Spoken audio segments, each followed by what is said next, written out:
Environmentalists have been raising new warnings this week about the health of killer whales off the BC coast. They are said to be losing blubber and developing strange behavior patterns because of a shortage of salmon. Whales face many serious threats in BC waters, from declining salmon stocks to toxic contamination. And that is especially frustrating for some biologists who accuse the federal government of failing to protect animal habitat, even though there's legislation in place that should ensure action.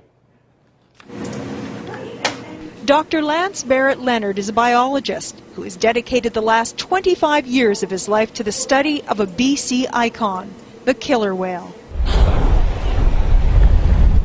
This magnificent species hasn't had it easy in the last few decades.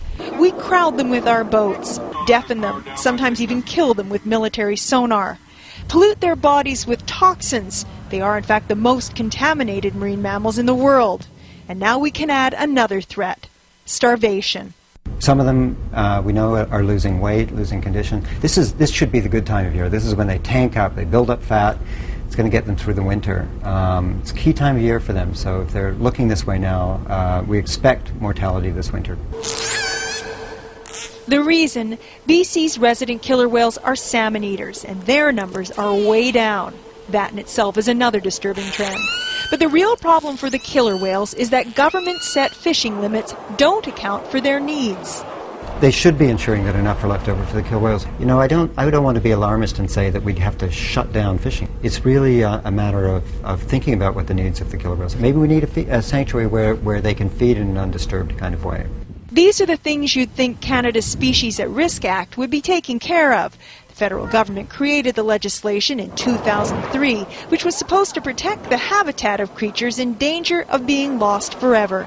8 of this country's largest and leading environmental organizations have filed a lawsuit. Yesterday, the Department of Fisheries and Oceans was challenged to do more. The lawsuit alleges that the federal government has failed to legally protect the critical habitat of endangered and threatened resident killer whales.